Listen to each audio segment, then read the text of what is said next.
السلام علیکم ناظرین، TNN ٹی وی کے نیوز بلیٹن کے ساتھ میں ہوں بشرا خان۔ سب سے پہلے شامل کریں گے news headlines. DI Khan میں مختلف کارروائیوں کے دوران 27 دہشت گرد ہلاک، 23 اہلکار شہید۔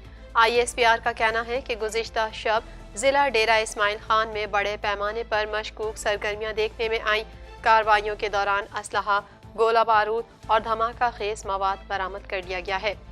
بھٹو صدارتی ریفرنس، 9 معاونین مقرر، عدالت کا فیصلہ بدل نہیں سکتے۔ سپریم کورٹ کا کہنا ہے کہ جو فیصلہ حتمی ہو چکا ہے اسے ٹچ نہیں کر سکتے۔ بلاول بھٹو زرداری کی کیس میں فریق بننے کی درخواست۔ PTI کے پاس 70% عوام کی اکثریت ہے۔ چیئرمین PTI کا کہنا ہے کہ جس طرح ہم نے الیکشن کروائے تھے 170 پارٹیوں نے نہیں کروائے۔ بلے کا نشان چھیننے کی کوشش، 70% عوام کے بنیادی حقوق کی خلاف ورزی ہوگی۔ سائفر کیس، عمران خان، شاہ محمود قریشی پر فرد جرم عائد نہ ہو سکی۔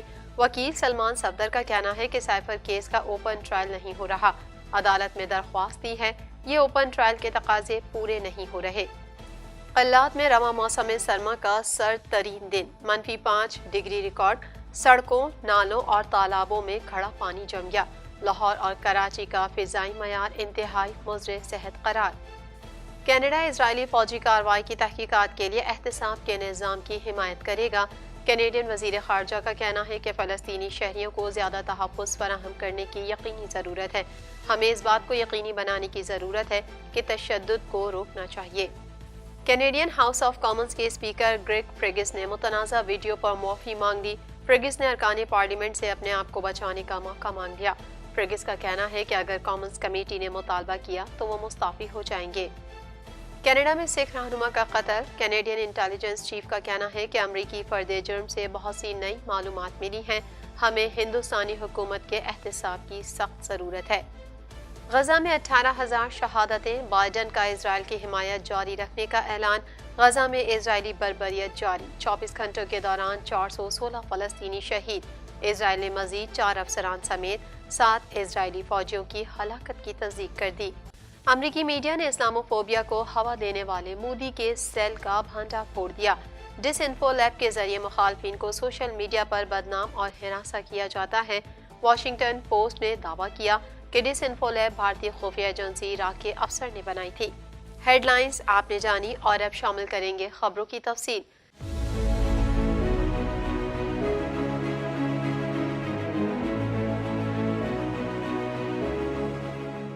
2.25 کروڑ کی آبادی پر مشتمل کراچی میٹروپولیٹن سٹی میں صحت کے حوالے سے ہسپتال تو بہت، لیکن فزیو تھراپی سینٹر نایاب ہیں۔ الحمدللہ ہم نے اس کمی کو پورا کرتے ہوئے گلستان جوہر میں زبیداس فزیو تھراپی سینٹر کا آغاز کر دیا ہے۔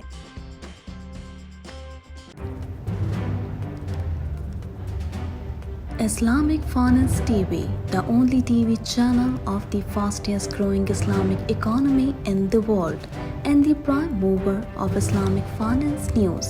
Follow us on our social media handles and watch our reports and educational program at www.islamicfinancetv.com. For advertisement, please contact us at islamicfinancetv@gmail.com.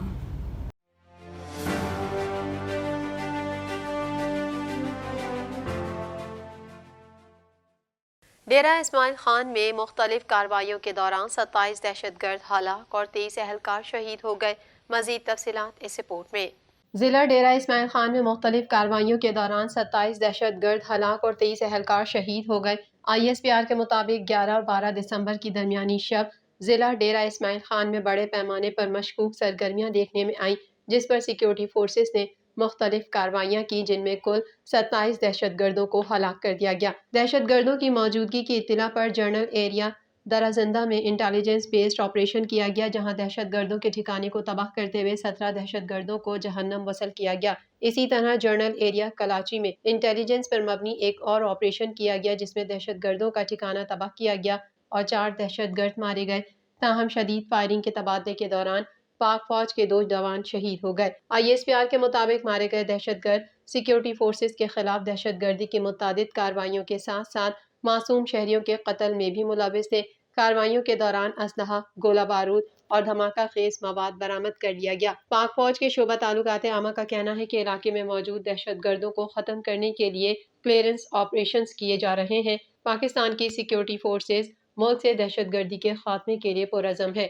Supreme court نے سابق وزیر اعظم ذوالفقار علی بھٹو کی سزائے موت کے خلاف صدارتی ریفرنس میں عدالت کی معاونت کے لیے 9 معاونین مقرر کر دیے۔ مزید جانیں گے اس رپورٹ میں۔ سابق وزیر اعظم ذوالفقار بھٹو کی پھانسی سے متعلق صدارتی ریفرنس پر سپریم کورٹ میں 11 سال بعد سماعت ہوئی، جسے براہ راست نشر کیا گیا۔ سپریم کورٹ نے سابق وزیر اعظم ذوالفقار علی بھٹو کی سزائے موت کے خلاف صدارتی ریفرنس میں عدالت کی معاونت کے لیے 9 معاونین مقرر کر دیے۔ دوران سماعت جسٹس منصور علی شاہ نے ریمارکس دیے کہ پھانسی کا فیصلہ سپریم کورٹ سے برقرار رہا، نظر ثانی کی اپیل بھی مسترد ہوئی۔ عدالت کا فیصلہ حتمی ہے جسے بدلا نہیں جا سکتا۔ Chief justice of Pakistan justice قاضی فائز عیسیٰ کی سربراہی میں سپریم کورٹ کے 9 رکنی لارجر بینچ نے سابق وزیر اعظم سے متعلق صدارتی ریفرنس پر سماعت کی۔ لارجر بینچ میں جسٹس سردار طارق مسعود، جسٹس منصور علی شاہ، جسٹس یحییٰ آفریدی، جسٹس امین الدین، جسٹس جمال مندوخیل، جسٹس محمد علی مظہر، جسٹس حسن اظہر رضوی اور جسٹس مسرت ہلالی بھی شامل ہیں۔ سماعت کے موقع پر سابق صدر Asif Zardari, chairman Peoples Party Bilawal Bhutto سمیت پیپلز پارٹی کے سینئر رہنما کمرہ عدالت میں موجود تھے۔ چیف جسٹس نے کہا کہ ہم نے سماعت کی براہ راست کارروائی کی درخواست منظور کی۔ پیپلز پارٹی کے فاروق ایچ نائک نے براہ راست کارروائی نشر کرنے پر عدالت کا شکریہ ادا کیا، جبکہ اس دوران بلاول بھٹو زرداری نے کیس میں فریق بننے کی درخواست کر دی۔ چیف جسٹس قاضی فائز عیسیٰ نے کہا کہ سپریم کورٹ کی کارروائی پہلے پاکستان ٹیلی ویژن پر نشر کرتے تھے، اب ہماری کمیٹی نے فیصلہ کیا کہ سپریم کورٹ کی ویب سائٹ پر کارروائی لائیو ہوگی۔ پاکستان تحریک انصاف کے چیئرمین بیرسٹر گوہر کا کہنا ہے کہ اس وقت پی ٹی آئی کے پاس 70% عوام کی اکثریت ہے۔ مزید جانتے ہیں اس رپورٹ میں۔ پاکستان تحریک انصاف کے چیئرمین بیرسٹر گوہر کا کہنا ہے کہ اس وقت پی ٹی آئی کے پاس 70% عوام کی اکثریت ہے۔ الیکشن کمیشن کے باہر علی ظفر کے ہمراہ میڈیا سے گفتگو کرتے ہوئے بیرسٹر گوہر کا کہنا ہے کہ اگر بلے کا نشان چھیننے کی کوشش کی گئی تو یہ 70% عوام کے بنیادی حقوق کی خلاف ورزی ہوگی۔ ان کا یہ بھی کہنا ہے کہ جس طرح ہم نے الیکشن کروائے تھے 170 پارٹیوں نے نہیں کروائے۔ الیکشن کمیشن سے درخواست ہے، یہ عوام کے بنیادی حقوق کا مسئلہ ہے۔ اس موقع پر گفتگو کرتے ہوئے علی ظفر نے کہا کہ الیکشن کمیشن ایک آئینی ادارہ ہے، ہمیں اس پر یقین ہے۔ ہمیں لیول پلینگ فیلڈ نہیں مل رہی، ہمارے لوگ گرفتار ہو رہے ہیں۔ علی ظفر کا کہنا ہے کہ چاہیں گے کہ الیکشن کمیشن اپنی ذمہ داری پوری کرے۔ یہ کہنا کہ ہمیں نہیں پتا تھا کہ الیکشن ہوں گے، یہ غلط ہے۔ درخواستیں مسترد کر دینی چاہیے تھیں، لیکن الیکشن کمیشن نے نوٹسز جاری کر دیے۔ انہوں نے کہا ہم نے 2019 کے آئین کے تحت انتخابات کروائے ہیں۔ یہ الزام لگایا جا رہا ہے کہ بلا مقابلہ کیسے منتخب ہو گئے۔ الیکشن ایکٹ 2017 میں بھی ایسی کوئی بات نہیں۔ الیکشن کمیشن کا کام بس یہ دیکھنا ہے کہ الیکشن ہوئے یا نہیں ہوئے۔ علی ظفر کا یہ بھی کہنا ہے کہ سپریم کورٹ کہہ چکی ہے کہ الیکشن کی تاریخ 8 فروری میں کوئی تبدیلی نہیں ہوگی، 14 دسمبر تک الیکشن شیڈول آ جانا چاہیے۔ پی ٹی آئی نے انٹرا پارٹی الیکشن کرا دیے ہیں، ہم سے بلے کا نشان کیوں چھینا جائے؟ جو شخص پارٹی کا ممبر نہیں، ووٹر نہیں، اس کا انٹرا پارٹی الیکشن میں حصہ لینے کا کوئی جواز نہیں۔ سائفر کیس میں سابق چیئرمین پی ٹی آئی اور vice chairman P T I Shah Mahmood Qureshi پر آج فرد جرم عائد نہ ہو سکی۔ مزید تفصیلات اس رپورٹ میں۔ سائفر کیس میں سابق چیئرمین پی ٹی آئی اور vice chairman P T I Shah Mahmood Qureshi پر آج فرد جرم عائد نہ ہو سکی۔ راولپنڈی کی اڈیالہ جیل میں آفیشیل سیکریٹ ایکٹ کے تحت قائم کی گئی خصوصی عدالت کے جج ابو الحسناء ذوالقرنین اڈیالہ جیل میں کیس کی سماعت کی۔ سائفر کیس ایف آئی اے کے اسپیشل پروسیکیوٹر ذوالفقار عباس نقوی، سابق چیئرمین پی ٹی آئی اور شاہ محمود قریشی کے وکلاء اور اہل خانہ بھی اڈیالہ جیل پہنچے۔ پی ٹی آئی وکلاء کی جانب سے دی گئی 6 متفرق درخواستیں نمٹا دی گئیں۔ عدالت نے بانی پی ٹی آئی اور شاہ محمود قریشی کے خلاف فرد جرم کی کارروائی مؤخر کرتے ہوئے سماعت کل تک ملتوی کر دی۔ واضح رہے کہ ملزمان کو گزشتہ سماعت پر مقدمے کی نقل تقسیم کر دی گئی تھیں۔ دوسری جانب بانی پی ٹی آئی کے وکیل بیرسٹر سلمان صفدر کا کہنا ہے کہ سائفر کیس کا اوپن ٹرائل نہیں ہو رہا۔ اڈیالہ جیل کے باہر میڈیا سے گفتگو کرتے ہوئے سلمان صفدر نے کہا کہ سائفر کیس کی سماعت اڈیالہ جیل میں جاری ہے۔ انہوں نے کہا کہ سلیکٹڈ میڈیا کو اندر بلایا گیا ہے، پتہ نہیں جن کو اندر بلایا گیا ہے وہ میڈیا سے ہیں بھی کہ نہیں۔ بیرسٹر سلمان صفدر کا کہنا ہے کہ عدالت میں درخواست دی ہے، یہ اوپن ٹرائل کے تقاضے پورے نہیں ہو رہے۔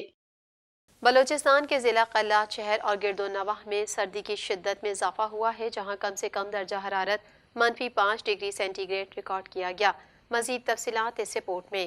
بلوچستان کے ضلع قلات شہر اور گرد و نواح میں سردی کی شدت میں اضافہ ہوا ہے، جہاں کم سے کم درجہ حرارت -5 ڈگری سینٹی گریڈ ریکارڈ کیا گیا۔ محکمہ موسمیات کے مطابق قلات میں آج رواں موسم سرما کا سرد ترین دن ہے۔ یہاں گزشتہ روز کی نسبت سردی کی شدت میں مزید اضافہ ہوا ہے۔ آج صبح شہر اور گرد و نواح میں کم سے کم درجہ حرارت -5 ڈگری سینٹی گریڈ ریکارڈ کیا گیا۔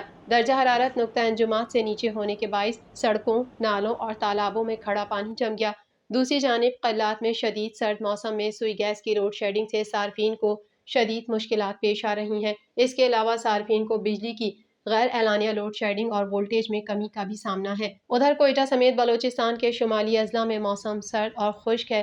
کوئٹہ میں صبح کم سے کم درجہ حرارت -2 ڈگری سینٹی گریڈ ریکارڈ کیا گیا۔ کوئٹہ اور قلات کے علاوہ زیارت، مستونگ، قلعہ عبداللہ، پشین، لوب، دلبدین اور دیگر شمالی اضلاع میں موسم سرد اور خشک ہے۔ پاکستان کے سب سے بڑے شہر کراچی اور صوبہ پنجاب کے دارالخلافہ لاہور کا فضائی معیار آج انتہائی خطرناک حد تک مضر صحت ہے۔ عالمی website air quality index کے مطابق لاہور آج بھی دنیا کے آلودہ ترین شہروں کی فہرست میں پہلے نمبر پر ہے، جس کی فضا میں آلودگی 261 پارٹیکولٹ میٹر ریکارڈ کی گئی ہے۔